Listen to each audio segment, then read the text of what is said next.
हमने पिछले एपिसोड में देखा वांग फेंग अपने कैंप में वापस आ जाता है। तभी हम देखते हैं कि उसे सब लोग नोटिस कर लेते हैं, जहाँ पर वो लोग बातें करने लगते हैं। जहाँ पर हम देखते हैं कि कैंप के लोग वांग फेंग को धन्यवाद बोल रहे होते हैं, क्योंकि वांग फेंग ने उनको टेक्निक दी थी जिसके कारण वो अपनी मार्शल स्किल को जल्दी से डेवलप कर सकते थे। जहाँ पर हम देखते हैं कि वांग फेंग ने दी हुई टेक्निक को देख के सब लोग खुश होते हैं, इसीलिए वो लोग पूछते हैं कि तुम इतनी टेक्निक कैसे जानते हो और कितनी और टेक्निक तुम जानते हो। जहाँ पर उसके जवाब में वांग फैंग बताता है कि मैं कम से कम 20 और टेक्निक को जानता हूँ, जो कि तुम्हारी मार्शल स्किल को डेवलप करने के लिए बहुत ही हेल्पफुल रहेंगे। जिसे सुन के वो लोग हैरान हो जाते हैं। जहाँ पर हम देखते हैं कि तभी सीन चेंज होता है और हम वांग फैंग को देखते हैं, जो कि एक कैंप के अंदर होता है। जहाँ पर हम तभी देखते हैं कि उसका दोस्त आता है, जो कि वांग फैंग को बताता है कि मैंने अपनी रिलम को पार कर लिया और अब मैं ऑरेंज पावर रिलम में हूँ, जो कि पहले से बहुत ही बढ़िया रिलम है। जहाँ पर हम देखते हैं कि वांग फैंग बोलता है कि तुमको कॉन्ग्रेचुलेशन, तुम बहुत ही बढ़िया कर रहे हो, तुम ऐसे ही करते रहोगी तो बहुत ही जल्दी आगे पहुंच जाओगे। और साथ ही में वांग फेंग बताता है कि मैं तो अभी उसी रिलम में हूँ, मुझे उस रिलम को कंप्लीट करने के लिए बहुत ही मेहनत करना होगा। जहाँ पर वो उसका दोस्त बोलता है कि तुम मेहनत करके उस रिलम को बहुत ही जल्दी कंप्लीट कर लोगे, इसके लिए चिंता मत करो। लेकिन उसे ये पता नहीं होता कि वो सिल्वर टाइगर किंग है। जहाँ पर हम तभी देखते हैं कि वांग फेंग मेडिटेट करने के लिए बैठ जाता है और उसी के साथ हम सीन चेंज हुआ देखते हैं।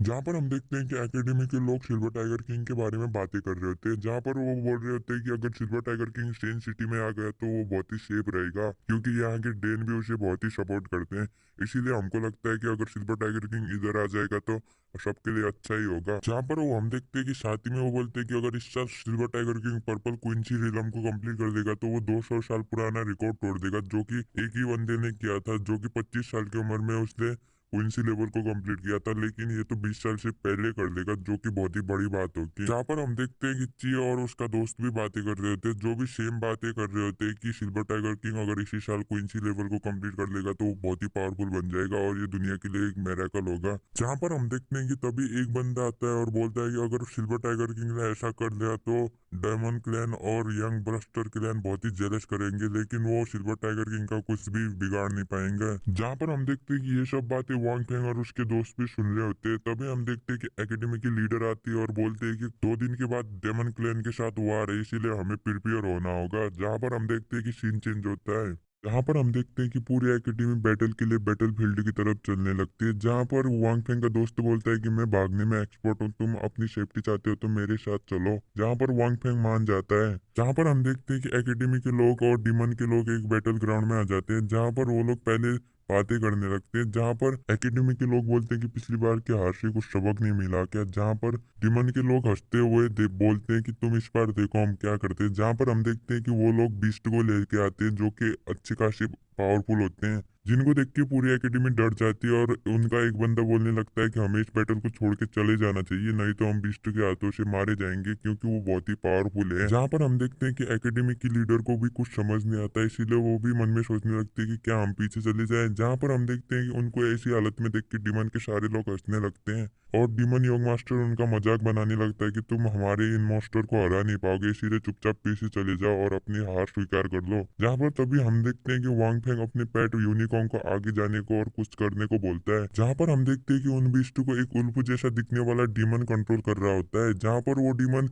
उन बिस्टू को आगे जाके अटैक करने को बोलता है। तभी हम देखते हैं कि यूनिकॉर्न उनके सामने आ जाता है, जिसे देख के वो सारे मास्टर उधर से डर के भाग जाते हैं, जिसे देख के पूरी एकेडमी और डीमन के लोग हैरान हो जाते हैं आखिर ऐसा क्यों हुआ बोल के। तभी हम देखते हैं कि एकेडमी और डीमन के बीच फाइट होने लगती है। जहाँ पर हम देखते हैं कि एक लंबी फाइट के बाद एकेडमी के लोग जीत जाते हैं और इस बैटल में डीमन के बहुत ही लोगों को बहुत ही सीरियस इंजरी भी होती है। जहाँ पर हम देखते हैं कि एकेडमी के लोग इस बैटल को जीतने के बाद अपने एकेडमी वापस चले जाते हैं। जहाँ पर हम देखते हैं कि लू और वांग फेंग बर्फ में खेल रहे होते हैं। तभी हम देखते हैं कि ची बाहर से एकेडमी में आता है, जहाँ पर हम देखते हैं कि उसके साथ में सिल्वर टाइगर किंग का घोड़ा और उसके पोशाक होते हैं, जिसे देख के वांग फेंग उसके सामने जाता है। जहाँ पर ची बताता है कि सिल्वर टाइगर किंग को मार दिया। जहाँ पर ये सब सुन के वांग फेंग मन में सोचने लगता है कि याओ को किसने मारा। जहाँ पर सिल्वर टाइगर किंग की मरने वाली बात सुन के सारे एकेडमी के लोग ची के पास आते हैं और पूछते हैं कि सिल्वर टाइगर किंग को किसने मारा। जहाँ पर ची बताता है कि डीमन के लोग सिटी में छुप के रह रहे थे अपनी आइडेंटिटी को छुपा के, और वो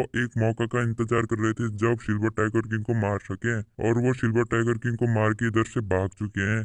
लेकिन मार्शल गॉड ने उनके पीछे आर्मी को लगा दिया है।